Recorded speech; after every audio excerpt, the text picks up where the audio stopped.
man, wow. Coming off spring break, coming off any extended break, it seems like it can be bothersome, or it can be troublesome. It can be difficult, and I've got three simple tips. To get back in the groove of things when you get off an extended break. So stay tuned.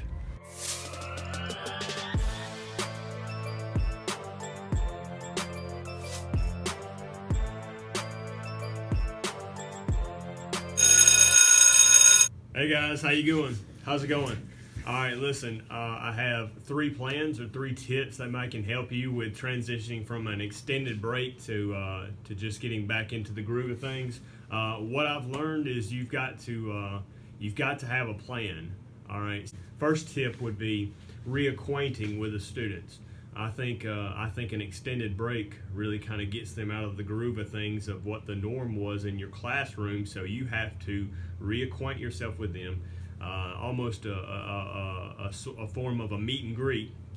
To reacquaint them with the rules and the expectations that you've laid forward, and the standards and the process of how you do things and how you want them to do things. And really, once they get back in that groove of things, it kind of smooths out. But how do we get to that point? And first and foremost, I think you have to reacquaint yourself. So that would be tip number one. My second tip would be have a plan, and you have to have a plan. In my idea of what's worked for me is having a plan for day one. All right, for day one, I allowed the students to work together because they've spent so much time together, perhaps on vacations or their extended break, whatever. They're not quite used to going from what they were and to what they need to become like that. So what we must do, I think, is allow them to work together and gel and create that mesh or that relationship that is a common ground for building good things. So allow them to work together even on the smallest of projects. I allow them to do their book work together. We work out in the lab together. We just kind of get reacquainted. That's what day one back is all about. My day one back plan, or my first day back plan, whatever you want to call it.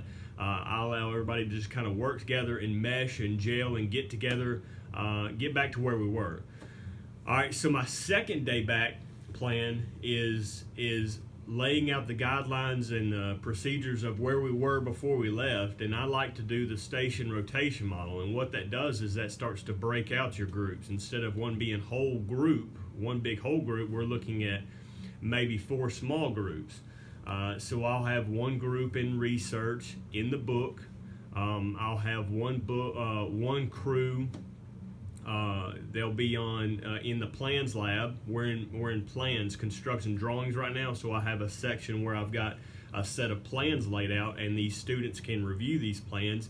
And I have some specific questions that I'm asking about these plans that they can reference back to their book to find these specific answers, as well as referencing the plans themselves. And then the last 2 station rotations has to do with outside in the lab. And what we do, we're working on a platform. So we're roughing in a bathroom on 2 separate platforms, and we're also building a new platform that's going to be for slab, so underground plumbing. Instead of it being crawl space plumbing, we're going to do some underground plumbing. So I really break this up in 20-25 minute sections. And really, everybody gets a bite-sized piece of everything, and the rotation model that we've kind of incorporated here really does wonders with the kids' morale. Everybody seems to be boosted and pumped, and even the bite-sized piece of the book, what may they hate, the parts even that they dislike, it seems to go a lot smoother. So that's what's working for us. So give it a try. Tell your teachers, tell your friends. Teachers, subscribe to this, hit the like button below, and go ahead and hit the notifications bell so you don't miss a thing in the future.